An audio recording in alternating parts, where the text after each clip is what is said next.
दोष किसी को मत दो। जब कोई आपको डांटे, आपको गालियां दे, जब कोई आपको गालियां दे, आपको सताए, परेशान करे, तो समझ लेना कि आपके ही द्वारा किए गए पाप आज आपके सामने आकर खड़े हैं। कोऊ ना काहू को सुख दुख कर दाता, निज कृत कर्म भोग सब भ्राता। हम जैसा करेंगे हमें वैसा मिलेगा। पितामह भीष्म जैसों को बाणों की सैया में लेटना पड़ा कि नहीं? हाँ या ना? पितामह भीष्म से भी एक पाप हो गया था। एक सांप को कांटों के ढेर में पिछले जन्म में, पितामह भीष्म ने पिछले जन्म में एक सांप को कांटों के ढेर में फेंक दिया था। तड़पता हुआ सांप मर गया कांटों के चुभन के दर्द से। इस जन्म में उनको बाणों की सैया पर लेटना पड़ा। तुमने जैसा किया तुम्हारे साथ वैसा हुआ। एक स्त्री गुरुजी के पास गई। गुरुजी, मेरा पति बहुत मारता है। गुरुजी ने कहा खाना देता है? हाँ। तो चली घर जाओ घर अपने। दूसरे दिन फिर गुरुजी, पति ने बहुत मारा। गुरुजी ने कहा भोजन दिया? हाँ। जाओ घर। तीसरे दिन फिर आई, गुरुजी बहुत मारा। गुरुजी ने कहा भोजन दिया?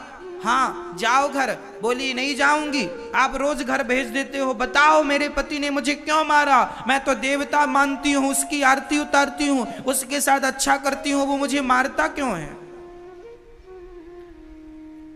तब गुरुजी ने कहा बेटी, तू इस जन्म में उसके साथ अच्छा कर रही है ना, तो इसका फल तुझे अगली बार मिलेगा। तूने पिछले जन्म में उसके साथ गलत किया था, उसका फल तुझे इस जन्म में मिल रहा है। मैंने क्या गलत किया अपने पति के साथ? बोले ये जो तेरा पति है इस जन्म में, ये पिछले जन्म में तेरा सौतेला बेटा था। तू इसे बहुत मारती थी।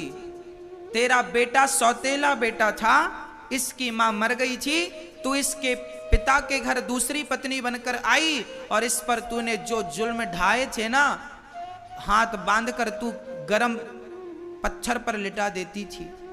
4-4 दिन भोजन नहीं देती थी, पानी देती थी वो भी गंदा, और इसे इतना मारती थी शरीर लाल पड़ जाता था।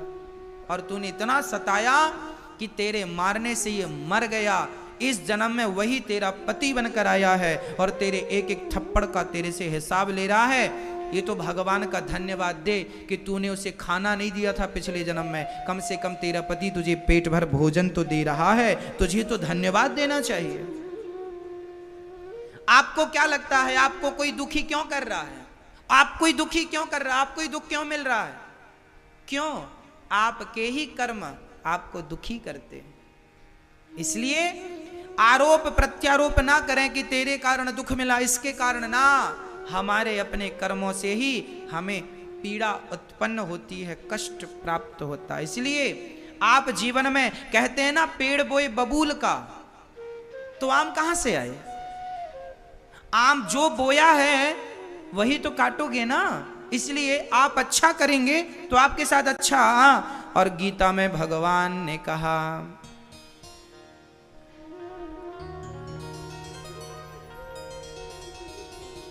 लेके खाली हाथ आए, लेके खाली हाथ आए, जो लिया यहीं से लिया। जब आपका जन्म हुआ था तो आप अपनी पत्नी लाए, पुत्र लाए, परिवार लाए, कुछ नहीं, सब यहीं मिला। और जो यहां मिला है सब यहीं के लिए मिला है, यहां से आगे के लिए कुछ नहीं है। ये पत्नी कौन है? यात्री है। वो अपनी यात्रा में है, तुम अपनी यात्रा में हो, यहां मिले हो। जब आप ट्रेन से यात्रा करते हैं तो 2-4 लोग आपके सीट के आसपास मिल जाते हैं। दोस्ती करना अच्छी बात है, बात करना अच्छी बात है, पर दिल लगा लेना अच्छी बात नहीं है। दिल लगाओगे तो जब उसका स्टेशन आएगा तो वो उतरेगा तो तुम्हें रोना पड़ेगा, क्योंकि दिल लगा लिया। और दिल नहीं लगाया तो फिर बहुत लोग उतर रहे हैं, कौन रो रहा है? तो आप भी पत्नी में दिल ना लगाएं, पुत्रों में दिल ना लगाएं, दिल भगवान में लगा लें। हाँ जी, हाँ, हम सब यात्री हैं, हम सब परदेसी हैं। एक दिन अपने देश को जाना पड़ेगा।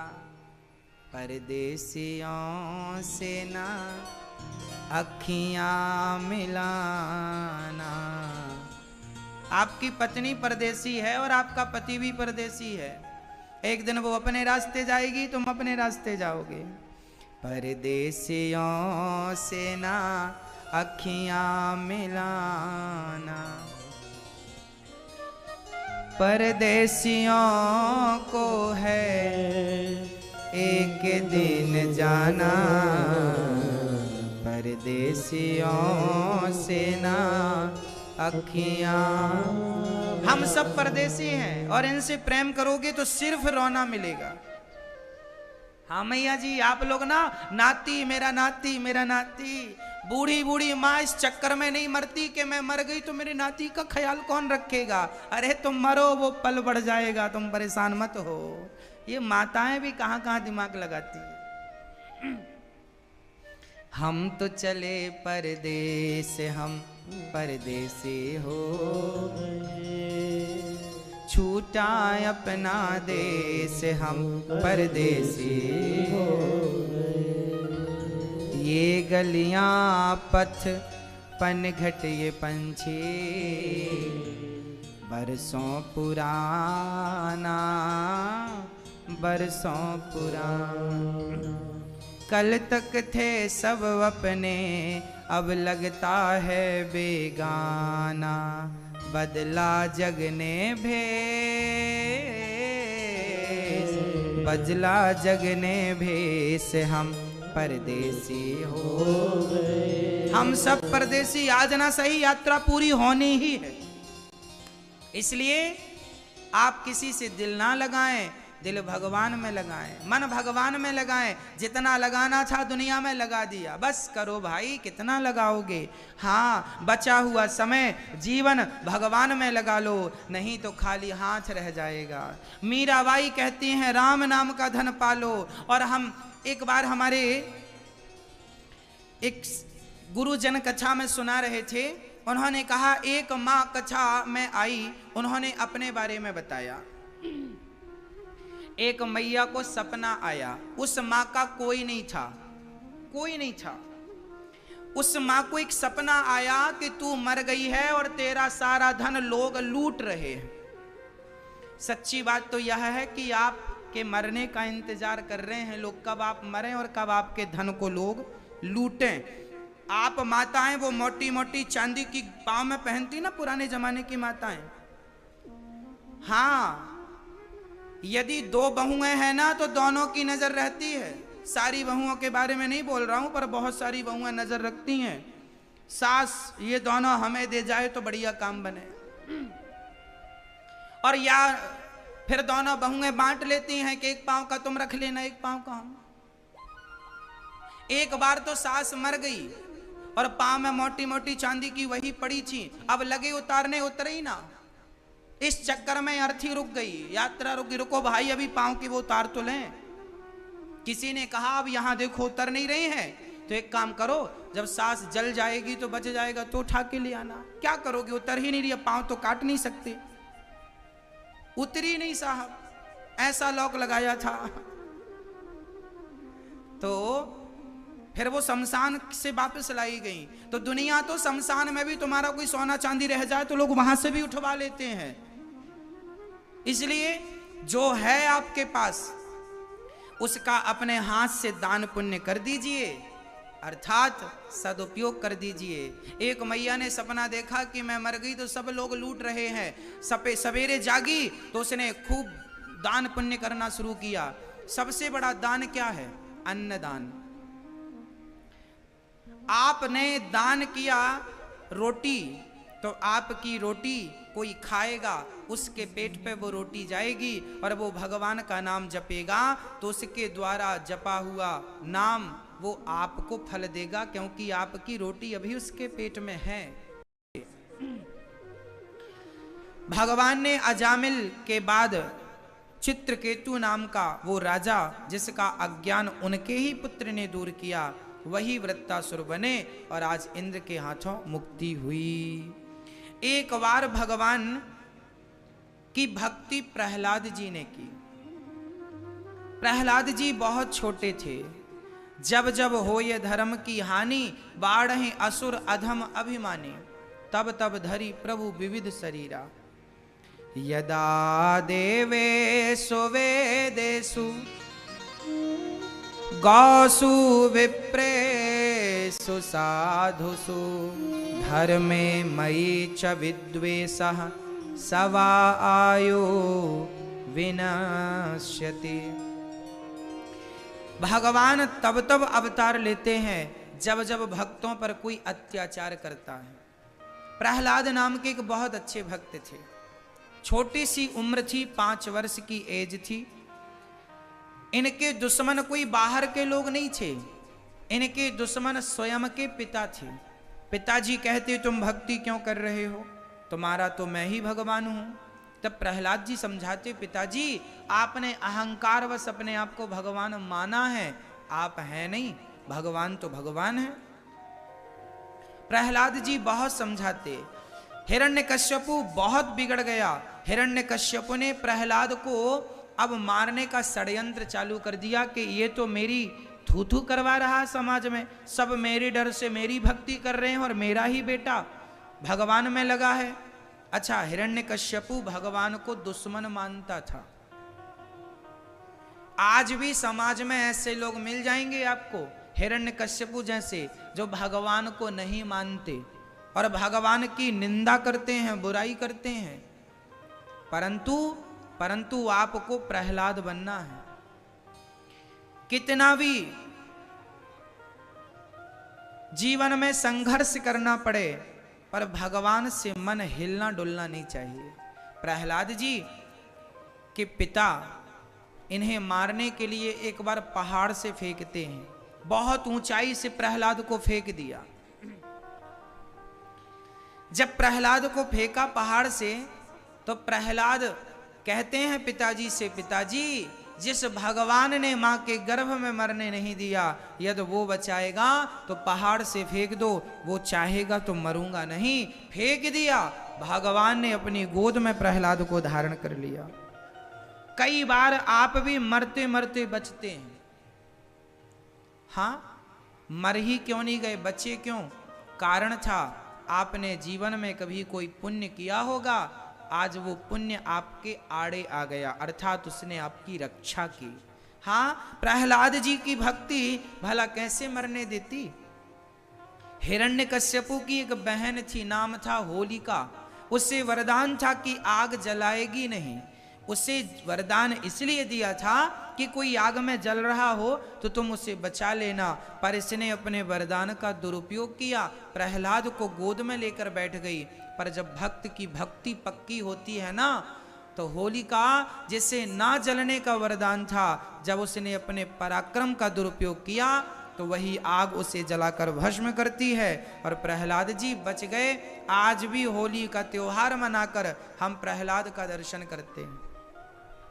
ये छोटी सी कथाएं, छोटी छोटी चर्चाएं हमें क्या समझा रही हैं? हमें यह कह रही हैं कि सुनो, समय कितना भी विषम क्यों ना हो, पर भगवान में विश्वास एक बार बना तो फिर टूटना नहीं चाहिए।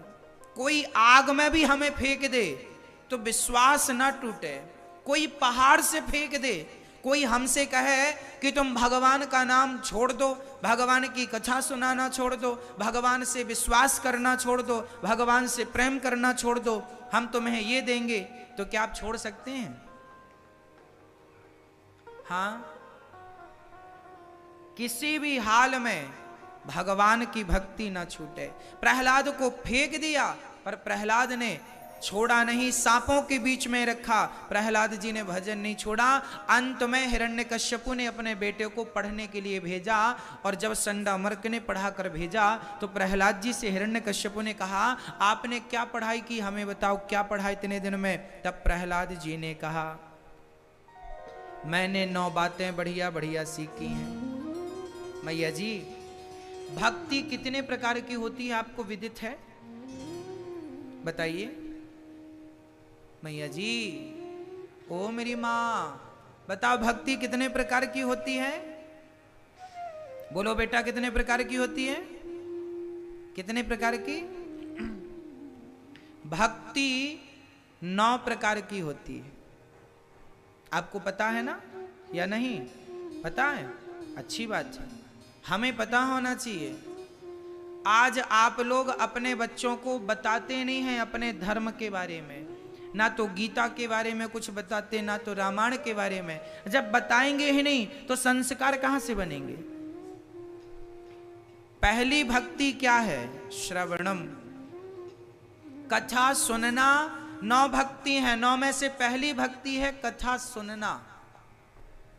जब कथा सुनेंगे तो भगवान से प्रेम होगा, प्रेम होगा भगवान से, उसके लिए कथा सुनना आवश्यक है।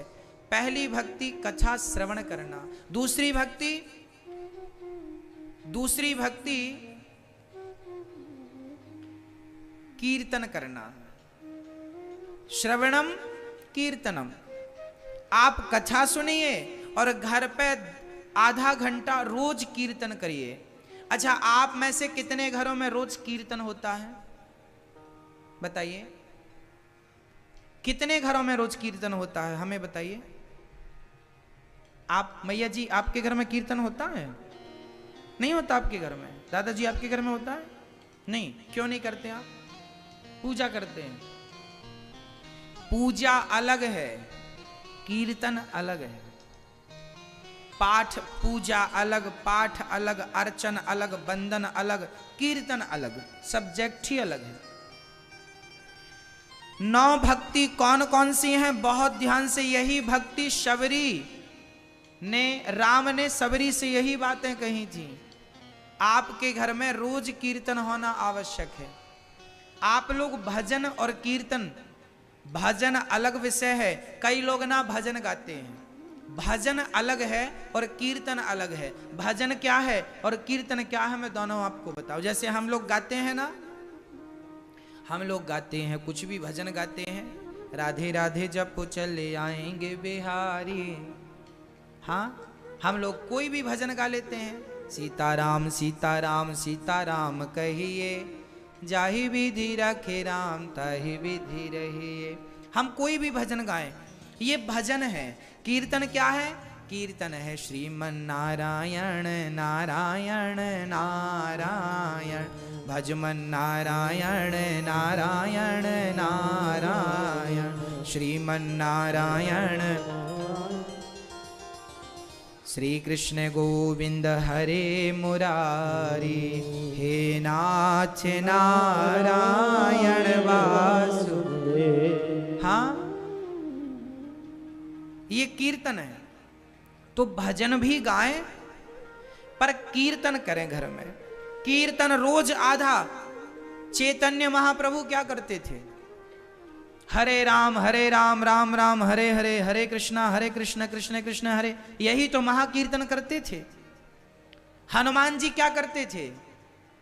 श्री राम जय राम, श्री राम जय राम। हनुमान जी यही गाते हैं, श्री राम जय। नारद जी क्या करते हैं? श्रीमन नारायण। अर्जुन जी क्या करते हैं? श्री कृष्ण गोविंद हरे मुरारी, हे नाथ नारायण वासुदेवा। ये कीर्तन करते हैं। आपके घर में यदि नित्य प्रति कीर्तन होता है तो गारंटी हम लेते हैं कि आपके घर में कभी कभी कभी कलयुग प्रवेश नहीं करेगा।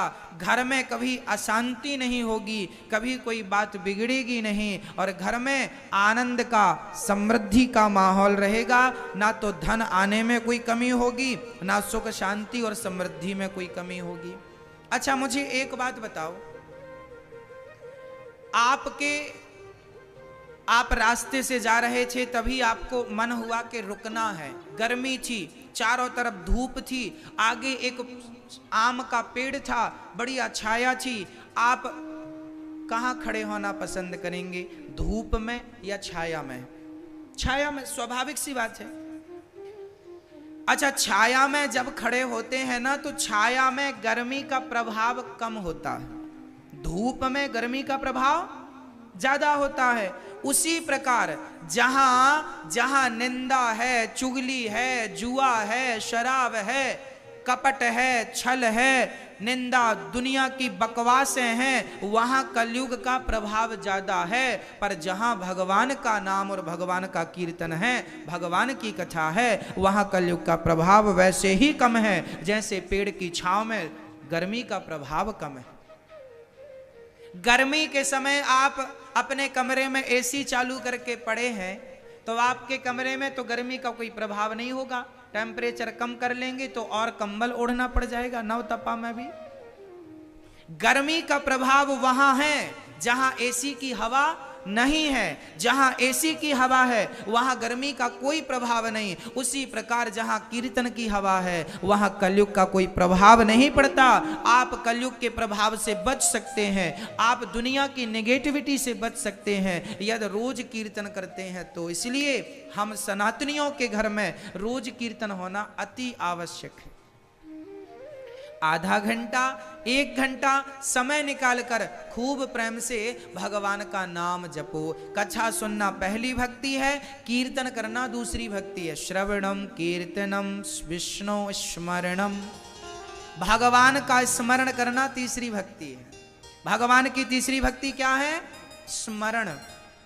आप भगवान का स्मरण करते हैं कि नहीं? जैसे एक पत्नी जब शादी होकर वो ससुराल जाती है और वापसी आती है 4 दिन, 6 दिन, 1 हफ्ते में, तो वो पत्नी काम घर का करती है पर काम करते करते वो किसी को याद करती है। आप बता सकते हैं किसको याद कर रही है वो? मैया, आप जब पहली बार ससुराल आई और जब वापस मायके आई तो मायके में रहकर आप काम करती थी, पर काम करते समय आपको किसकी याद ज्यादा आती थी? बताओ बताओ, किसकी याद आती थी? किसकी? मैया जी, किसकी? पति की। जैसे एक स्त्री जो कि भले अनपढ़ क्यों ना हो, जो अनपढ़ स्त्री है वो भी काम करती है, झाड़ू लगाती है, बर्तन धुलती है, भोजन बनाती है, वो काम बराबर करती है, पर काम करते करते अपने पति का चिंतन करती है। पति के चिंतन के लिए अलग से उसे समय निकालना नहीं पड़ता। उसी प्रकार जैसे एक पत्नी काम के साथ भगवती का चिंतन करती है, उसी प्रकार भक्त को चाहिए कि वो काम तो करता रहे पर काम के साथ ही भगवान का चिंतन उसी तरह करे जैसे एक पत्नी पति का चिंतन करती है, जैसे एक माँ अपने बेटे का चिंतन करती है, जैसे एक प्रेमिका अपने प्रेमी का चिंतन करती है, उसी प्रकार एक भक्त अपने भगवान का चिंतन करे। इसी का नाम स्मरण है। स्मरण हमें नित्य करना चाहिए। श्रवणम, कथा सुनो, कीर्तन करो, स्मरण भगवान का करो, यही भक्ति है तीसरी। और चौथी भक्ति क्या है? चौथी भक्ति पाद सेवनम, पांव दबाना। कौन सी भक्ति है? कौन सी है मेरी मां? चौथी भक्ति पांव दबाना है। आप अपने पति के पांव दबाते हैं कि नहीं? बोलो मैया जी, नहीं दबाते पांव? आपको चाहिए कि अपने पति के रोज, जैसे लक्ष्मी जी सदा नारायण के पांव दबाती हैं, कहते हैं जिस घर की स्त्री पति के चरण दबाती है उस घर में कभी लक्ष्मी की कमी नहीं होती। हाँ, और पति को भी चाहिए कि अपनी लक्ष्मी अर्थात अपनी पत्नी को खुश रखे, प्रसन्न रखे। हाँ, और आपसे निवेदन है कि बेटा माँ के पांव दबाए, पिता के पांव दबाए, और बहू अपने सास के पांव दबाए, बेटा माँ बाप के पांव दबाए, पत्नी पति के पांव दबाए, घर में कोई अतिथि आए तो हम उसके पांव दबाएं। मतलब चरणों में ही भगवान है और कहीं भगवान नहीं है। जिसने चरणों में भगवान को पहचान लिया वो सुखी हो गया। तो सेवा ही चौथी भक्ति है। सेवा करोगे तो भक्ति अपने आप होगी, अलग से कुछ नहीं करना। पांचवी भक्ति है भगवान का नाम विश्वास से जाप करना, विश्वास के साथ भगवान के नाम का जाप करना पांचवी भक्ति है। इसलिए आप भगवान का नाम विश्वास के साथ जपिए, विश्वास बना रहे भगवान पे, कभी खंडित ना हो, ऐसे विश्वास से भगवान का भजन करिए। छठवीं भक्ति है, प्रहलाद जी कहते हैं छठवीं भक्ति है सरल हो जाना, सहज हो जाना। सातवीं भक्ति है सब में ईश्वर का दर्शन करना। आठवीं भक्ति है संतोष रखना। और नौवीं भक्ति है भगवान के चरणों में समर्पण कर देना। ये नौवीं भक्ति है। यदि एक भी किसी के भीतर आ गई तो कल्याण निश्चित है। प्रहलाद जी ने जब ये नवधा भक्ति कही तो प्रहलाद जी को उठाकर हिरण्यकश्यप ने पटक दिया। कहाँ है तेरा भगवान? बड़ा भगवान भगवान जप रहा है, बड़ा भगवान भगवान बोल रहा, बोल तेरा भगवान कहाँ है? प्रहलाद जी ने कहा पिताजी सब जगह भगवान है, तो मुझे क्यों नहीं नजर आता? प्रहलाद जी ने कहा पिताजी आपको नजर नहीं आता तो आपकी आंखों में कोई खराबी होगी। एक आदमी ने कहा दिन के 12 बजे हमें तो सूर्य नजर नहीं आ रहे हैं, हमें तो कुछ नजर नहीं आ रहा है। इसका अर्थ ये थोड़ी है कि आज सूर्य भगवान नहीं आए। इसका अर्थ ये